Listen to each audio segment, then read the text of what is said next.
Right welcome back to big TV digital exclusive breaking news చూస్తున్నాం. విజయనగరంలో దారుణం చోటు చేసుకుంది. ఒక సాఫ్ట్వేర్ ఇంజనీర్ ని హత్య చేశారు. ఆ దుండగులు అంత ఘోరంగా హత్య చేయాల్సిన అవసరం ఏముంది, అసలు ఎవరైనా అని డీటెయిల్స్ కి వెళ్తే విజయనగరం జిల్లాలో దారుణంగా చోటు చేసుకున్నట్టు తెలుపుతున్నారు. అయితే తెల్రాం మండలం నేమలాంలో సాఫ్ట్వేర్ ఇంజనీర్ ని దారుణంగా హత్య చేశారు దుండగులు. బుర్జీ వలసకు చెందిన కోనారి ప్రసాద్ ని అనుమానాస్పద మృతిగా గుర్తించారు పోలీసులు ఇప్పటికే. అయితే కోనాం ప్రసాద్ హత్య చేసిన గుర్తు తెలియని వ్యక్తులు అసలు ఎవరు చేస్తుంటారు, ఎందుకు చేశారు, ప్రసాద్ ని చంపి గ్రామ శివారులో పడేసి ఎందుకు పారిపోయారు నిందితులు అనేది ప్రశ్నార్థకంగా మారింది. అయితే ప్రస్తుతం వర్క్ ఫ్రం హోమ్ లో భాగంగా ఇంటి వద్దే ఉంటున్న ప్రసాద్ ఇలా సడన్ గా మృతదేహంగా లభ్యం చేసుకున్న తర్వాత కుటుంబ సభ్యులు ఎలా విలపిస్తున్నారు, ఏంటి అసలు దీనికి సంబంధించింది, ఎవరికి ఏమన్నా ఎనిమీస్ ఉన్నారా, లేదంటే ఇంక ఏమన్నా ఇతర కారణాల వల్ల తను చంపేశారా, లేదంటే ఇంకేమన్నా కారణాల వల్ల ఇంత ఘోరంగా క్రూరంగా హత్య చేశారా అనే దానిపైన మరింత సమాచారం అందివ్వడానికి మా ప్రతినిధి శివశంకర్ అందిస్తారు.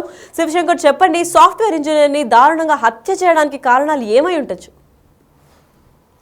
ఒకసారిగా విజయనగరం జిల్లా అంతా ఉలిక్కిపడినటువంటి ఘటన అయితే చోటు చేసుకుందని చెప్పచ్చు. ఒక దారుణమైనటువంటి ఘటన చోటు చేసుకుంది. ఎందుకంటే నెమలాం గ్రామం ఏదైతే విజయనగరం జిల్లాలో బొబ్బిలి నియోజకవర్గం తెల్ల మండలంలో నెమలాం గ్రామానికి చెందిన ప్రసాద్ ఈ ఉదయం హత్య గురయ్యాడు. అయితే ఈ హత్య అర్ధరాత్రి జరిగిందా లేదంటే ఎర్లీ మార్నింగ్ జరిగిందని పూర్తి వివరాలు తెలియదు. ఎందుకంటే రాత్రి ప్రసాద్ ఇంటి నుంచి అయితే బయటకు వెళ్ళడం జరిగింది. మనం చూసి విజువల్స్ లో కూడా మనం చూసుకున్నట్లయితే షార్ట్ టు పని అంటే సరదాగా ఫ్రెండ్స్ దగ్గరికి వెళ్ళినట్టే తన గ్రామంలో బయటకు వెళ్ళడం అయితే జరిగినట్లు మనకు క్లియర్ గా తెలుస్తుంది. అయితే మనం చూసుకున్నట్లయితే అయితే హత్య ఎందుకు జరిగింది అనేది ఇంకా పూర్తి వివరాలు మనకు తెలియదు. ఎందుకంటే సాఫ్ట్వేర్ ఇంజనీర్ గా చాలా మందికి డౌట్స్ వస్తుంటాయి. ఎందుకంటే ఏదైనా బెట్టింగ్స్ లో ఏదైనా డబ్బులు కోల్పోయిన తర్వాత ఫ్రెండ్స్ తో ఏమైనా తగాదా జరిగిందా, లేదంటే అప్పులు ఏమైనా ఉన్నాయా, లేదంటే ప్రేమ వ్యవహారం ఏదైనా ఉంది, ఇలాంటి మొత్తం అన్ని కోణాల్లో కూడా పోలీసులు అయితే పూర్తి స్థాయిలో దర్యాప్తు చేస్తున్నారు. ఎందుకంటే ముఖ్యంగా చంపేసి చాలా రోజుల్లో మనం చూసాం. గతంలో మనం రీసెంట్ గా పార్వతీపురం మన్యం జిల్లా సాలూరులో చూసాం.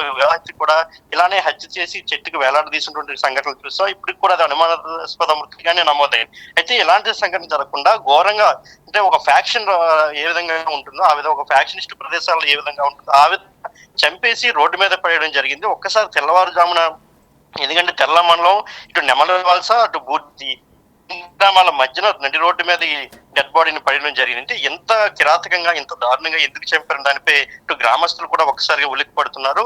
అదే విధంగా మొత్తం మండలం వ్యాప్తంగా కూడా ఒక భయాందోళన అయితే ప్రజలు వ్యక్తమైందని చెప్పారు. ఎందుకంటే ఇలాంటి ఘటనలు గతంలో విజయనగరం జిల్లాలో జరిగినటువంటి సంఘటనలు ఎప్పుడూ కూడా లేవు. సో ఫస్ట్ టైం ఇలాంటి ఘటనలు జరగడం, అది కూడా ప్రశాంతంగా ఉండేటటువంటి ప్రాంతాల్లో గ్రామాల్లో జరగడం నిజంగా ఇది ఆశ్చర్య కలిపే విషయం. ఎందుకంటే సిటీల్లో ఎక్కడ జరిగిందంటే ఏదో అనుకోవచ్చు, కానీ ఒక గ్రామంలో జరగడం నిజంగా చాలా దురదృష్టమైన సంఘటన. ఇలాంటి ఘటనలు ప్రతి ఒక్కరు ఖండించాలి. అదే విధంగా అర్ధరాత్రిలో పిల్లలు ఏ విధంగా ఇంటికి బయటకు వెళ్తున్నారు అనే వ్యవహారాల్లో తల్లిదండ్రులు కూడా జాగ్రత్తగా ఉండాలని ఇప్పటికే చాలా సార్లు జిల్లా ఎస్పీ కూడా అటు హెచ్చరించడం కూడా జరిగింది. అయితే ప్రస్తుతం ఈ ఘటన మీద మాత్రం పోలీసులు చాలా సీరియస్ గా తీసుకున్నట్టు తెలుస్తుంది. ఎందుకంటే ఒక సాఫ్ట్వేర్ ఎంప్లాయీని ఇంత దారుణంగా ఒక పల్లెటూరు లాంటి ఊర్లో ఒక నడి రోడ్డు మీద చంపేసి పడడం నిజంగా చాలా దురదృష్టకరం అండ్ ఏంటంటే చాలా సీరియస్ ఇష్యూ అని కూడా చెప్పవచ్చు. సో పోలీసులు అన్ని కోణాల్లో కూడా దర్యాప్తు చేస్తున్నారు. ఆ గ్రామాల సైడ్ ఎవరు బయట వారిని అయితే రానివ్వకుండా డెడ్ బాడీ ప్రస్తుతానికి ఇంకా ఇక్కడే ఉంచి మొత్తం పూర్తి స్థాయిలో దానిపై దర్యాప్తు చేస్తున్నట్లు మనకి తెలుస్తా ఉంది. లక్ష్మి, మరి ఇది ఏ టైంలో చేస్తుంటారు, అసలు ఈ సాఫ్ట్వేర్ ఇంజనీర్ని ఏ సమయంలో ఈ హత్యకి పాల్పడ్డారు, రాత్రి సమయమా లేదా సాయంత్రమా, ఏ టైంలో జరిగిందంటారు? లక్ష్మి, అయితే నిన్న సాయంత్రం ఎవరైతే సాఫ్ట్వేర్ ఉద్యోగ ప్రసాద్ ఉన్నాడు నిన్న సాయంత్రం ఇంటి నుంచి బయటికి వెళ్ళడం జరిగింది అనమాట. అంటే అటు ఫ్రెండ్స్ తో సరదా అంటే రెగ్యులర్ గా తన ఇంటి దగ్గరే ఉండడం, ఇంటి దగ్గర నుంచి సరదాగా ఫ్రెండ్స్ తో బయటికి వెళ్తున్న ఉద్దేశంతో అటు కుటుంబ సభ్యులు కూడా అదే భావనలో ఉన్నారు. ఎందుకంటే మనం చూసుకున్నట్లయితే తన నార్మల్ గా షార్ట్ టీ షర్ట్ వేసుకుని క్యాజువల్ గా బయటకు వెళ్ళినటువంటి పరిస్థితి అయితే ఉంది. సో ఇలాంటి పరిస్థితుల్లో అసలు ఎంత దారుణం ఎందుకు జరిగింది అనే దానిపై ఒకసారి లోతుగా విశ్లేషణ అయితే జరుగుతూ ఉంది. ఎందుకంటే ఇది అర్ధరాత్రి జరిగిందా లేదంటే ఎర్లీ మార్నింగ్ జరిగిందా ఏదైతే మీరు అనుమానం వ్యక్తం చేశారో అదే విషయాన్ని కూడా పోలీసులు అనుమానం వ్యక్తం చేసిన అయితే బహుశా ఇది అర్ధరాత్రి జరిగి ఉండొచ్చు, లేదంటే అర్ధరాత్రి నిన్న సాయంత్రం వేళ బయటకు వెళ్ళిన తర్వాత రాత్రి ఫ్రెండ్స్ తో ఏదైనా అంటే ఆల్కహాల్ సేవించిన తర్వాత ఫ్రెండ్స్ తో ఏమైనా తగాదా జరిగిందా, లేకపోతే ఏమైనా శత్రువులు ఏమైనా ఉన్నారా, అప్పులు ఏమైనా ఉన్నాయా, ప్రేమ వ్యవహారం ఉందా, ఆ కోణంలో ఎవరైనా చంపారా, పరువు హత్య ఏమైనా జరిగిందనే కోణంలో కూడా దర్యాప్తు జరుగుతున్నట్లు తెలుస్తుంది. లక్ష్మి, ఎస్, మరి ఈయనకి ఏమన్నా ఫ్యామిలీ తరపున ఏమన్నా ఇబ్బందులు ఉన్నట్టు తెలుస్తున్నాయా? అసలు ఈయనకి పెళ్ళయిందా, లేదా వివాహితర సంబంధాలు ఏమైనా ఉన్నాయా, లేదంటే ప్రేమ వల్ల ఏదైనా హత్య జరుగుతుందా, అసలు ఫ్యామిలీకి ఈయన చనిపోయాడని సమాచారం అందిందా, వాళ్ళు ఎలా రెస్పాండ్ అయ్యారు? ఫ్యామిలీకి అయితే మాత్రం ఈ మార్నింగ్ ఏదంటే ఈ ఈ బూర్జువల్స దగ్గర ప్రజలు ఏదైతే తమ గ్రామానికి దగ్గరలో డెడ్ బాడీ ఉందో చూసిన తర్వాత స్థానికులే కుటుంబ సభ్యులకు తెలియజేయడం జరిగింది.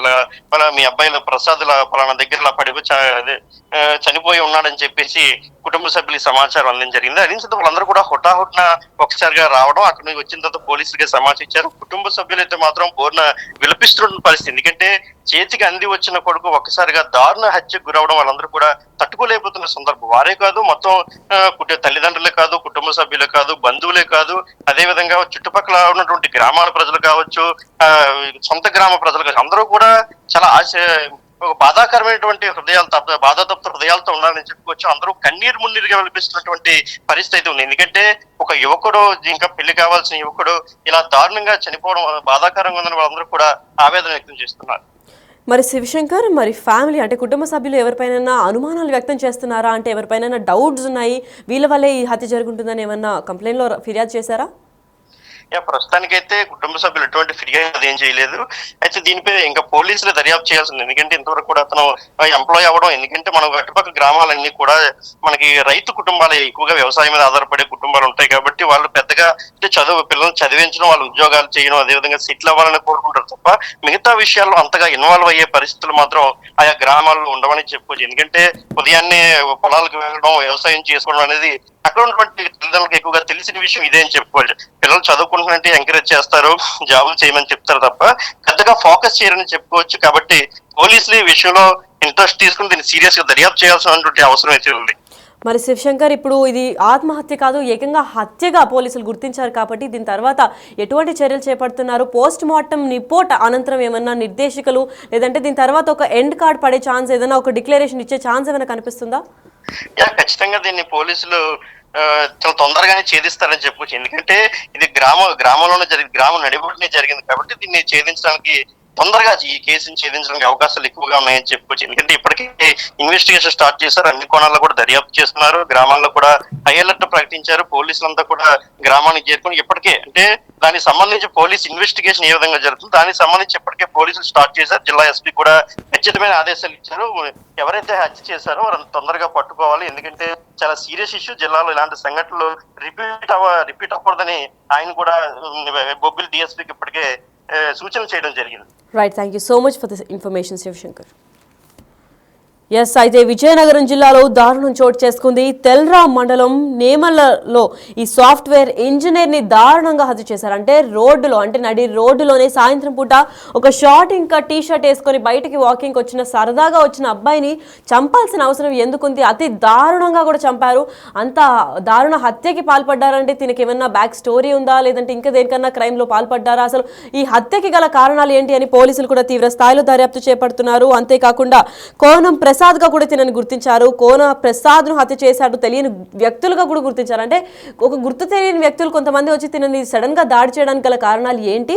ముందేమైనా స్టోరీ ఉందా? వివాహితర సంబంధాలు ఏమైనా ఉన్నాయా? ప్రేమ దీనికి కారణమా? లేదంటే ఏదైనా బెట్టింగ్ యాప్సా? లేదంటే ఇంకేదైనా పర్సనల్ రీజన్స్ ఉన్నాయా అని కూడా పోలీసులు దర్యాప్తు చేస్తున్నారు. అయితే ప్రస్తుతం వర్క్ ఫ్రమ్ హోమ్ లో భాగంగా ఇంటి వద్దే ఉంటున్న ప్రసాద్ నిన్న రాత్రి మాత్రం కొంచెం అక్కడ సిటీ దాకా వెళ్ళొద్దామని చెప్పి నడుచుకుంటూ వెళ్ళిన ప్రసాద్ ఇప్పుడు డెడ్ బాడీగా మారాడు. అయితే మొత్తం కుటుంబం కూడా బోరున విలపిస్తుందని చెప్పుకోవచ్చు. అయితే పోస్ట్ మార్టం అనంతరం అసలు ఎందుకు హత్య జరిగింది, ఏ కోణంలో హత్య చేశారు, అసలు ఎలా హత్య చేశారు, ఎవరెవరు హత్య చేశారు అని పోలీసులు కూడా మరో 24 గంటలు క్లారిటీ ఇచ్చే సమస్యకు ఒక పరిష్కారం కూడా తెచ్చే నేపథ్యం అయితే కనిపిస్తుంది.